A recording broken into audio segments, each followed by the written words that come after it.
नमस्कार। आज हम आपको शीतला सप्तमी के बारे में कुछ जानकारी देना चाह रहे हैं और शीतला सप्तमी पर कही जाने वाली कहानी बता रहे हैं।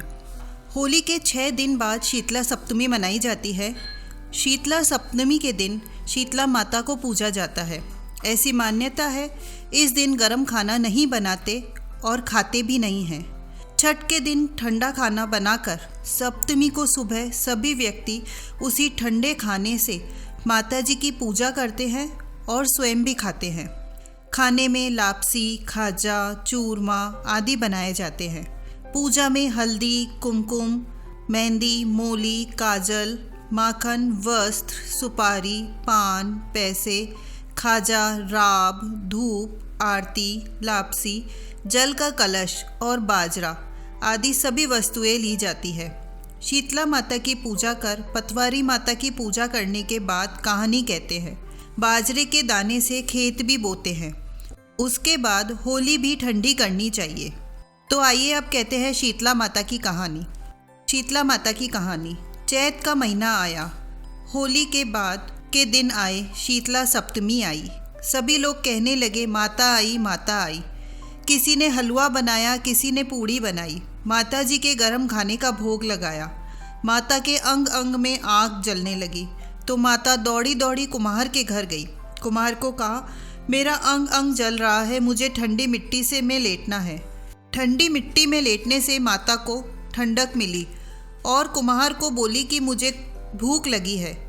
कुम्हार ने रात को ठंडी राब रोटी माता को खाने को दी, जिससे माता ठंडी हुई और कुम्हार पर प्रसन्न हुई। माता ने कहा, सारी नगरी में हाहाकार हो गया, केवल तेरा घर बचेगा। सारा नगर त्राही त्राही करने लगा और कुम्हार का घर बच गया। गांव वाले कहने लगे, कुम्हार, तूने क्या जादू किया जिससे सारा नगर नष्ट हो गया और तेरा घर बच गया? कुम्हार ने कहा, मैंने कोई जादू टोना नहीं किया, मैंने तो बस माता को शीतल किया है। तुम लोगों ने गर्म भोजन कराया तो माता के अंग अंग में फोले हो गए, इसी कारण माता का कोप हुआ और नगर में त्राही त्राही मच गई।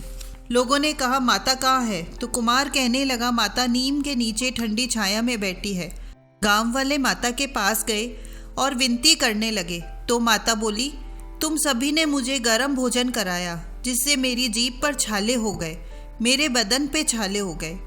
कुमार ने मुझे ठंडा भोजन कराया जिससे मुझे ठंडक मिली, इसी कारण सारा नगर नष्ट हो गया और कुमार का घर मेरी कृपा से महल बन गया। लोगों ने पूछा, माता अब हम क्या करें? तो माता बोली, होली के 7 दिन बाद शीतला सप्तमी आती है।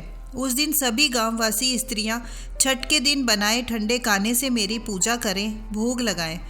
12 महीने बाद वापस शीतला सप्तमी आई। राजा ने सारे नगर में ढिंडोरा पिटवा दिया कि होली के बाद 7 दिनों तक कोई भी घर में कूटना पीसना नहीं करे। छठ के बनाए भोजन से ही माता को सप्तमी की पूजा करें। लोगों ने जैसा कहा वैसा ही किया। माता प्रसन्न हुई, सारे नगर में आनंद हुआ। हे शीतला माता, जैसे सारे नगर वासियों को क्षमा किया उस पर प्रसन्न हुई, वैसे सभी पर प्रसन्न रहना, भूल चूक माफ करना।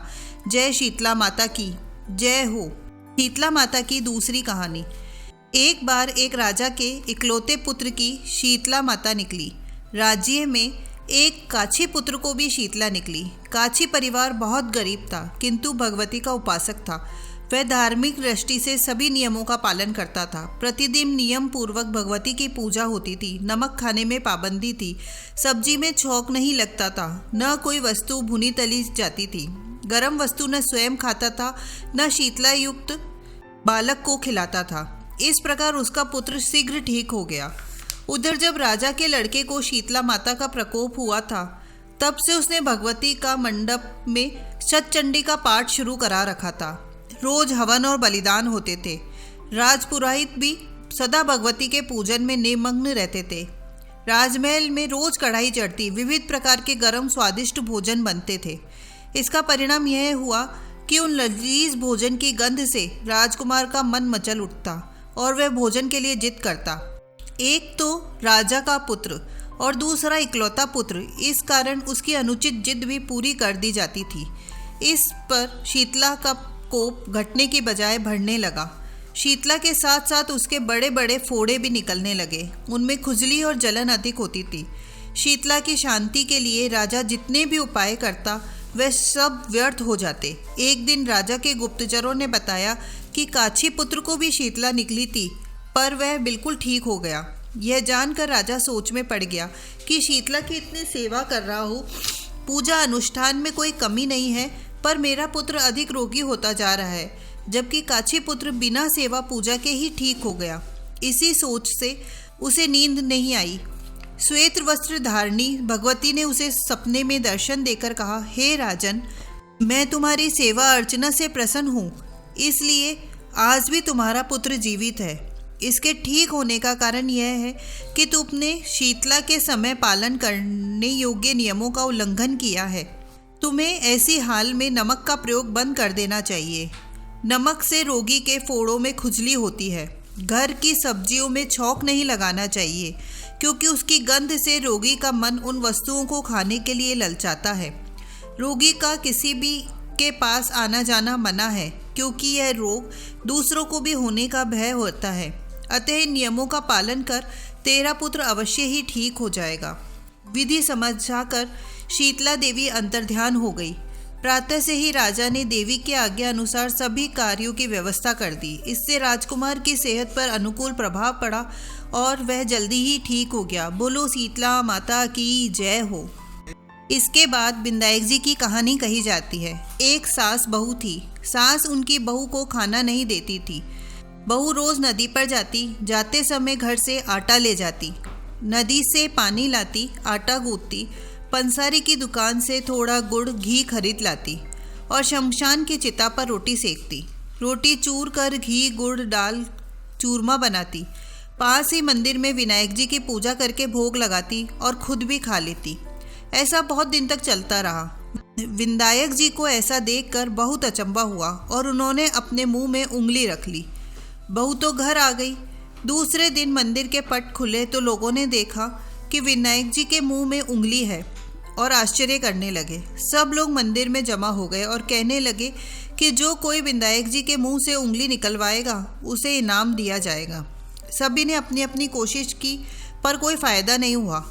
बहू ने अपनी सासू से कहा, मैं कोशिश करती हूँ। सासू बोली, इतने बड़े बड़े कुछ नहीं कर सके, तुम क्या करोगी? पर बहू ने कहा, मैं विनायक जी के मुंह से उंगली निकलवा लूँगी। गांव वाले मंदिर के आंगन में एकत्रित थे। बहू आई, निज मंदिर में जाकर कपाट बंद कर दिए। विनायक जी से बोली कि मैं मेरे घर से आटा लाती, नदी से पानी लाती, पंसारी से गुड़ घी लाती और चिता पर रोटी सेकती। इससे आपको क्या आपत्ति हुई? आपको मुंह से उंगली हटानी पड़ेगी। विनायक जी ने सोचा, इससे पहले मुझे भोग लगाया, सच्चे मन से मुझे ध्याया, इसकी बात तो माननी पड़ेगी, और उंगली हटा ली। बहू ने मंदिर के दरवाजे खोले। लोगों ने देखा विनायक जी ने उंगली हटा ली। गांव वाले कहने लगे, बहू तूने क्या जादू टोना कर के आई है जिससे विनायक जी ने उंगली हटा ली? बहू ने कहा, मेरी सासू मुझे भोजन नहीं देती थी, तब मैं घर से आटा, नदी से पानी, पंसारी से घी गुड़ लाकर चिता पर रोटी सेकती। पहले विनायक जी को भोग लगाती, फिर खुद खाती। इसलिए विनायक जी को अचंभा हुआ और उन्होंने उंगली रख ली। अब उंगली हटा दी है। जैसे विनायक जी ने बहू से प्रसन्न होकर उसका मान बढ़ाया, वैसे सभी पर कृपा करें। बोलिए जय विनायक जी महाराज की जय हो। अगर आपको ये वीडियो अच्छा लगा है तो लाइक करें, सब्सक्राइब करें और नीचे कमेंट करके हमें प्रेरित करें। नमस्कार।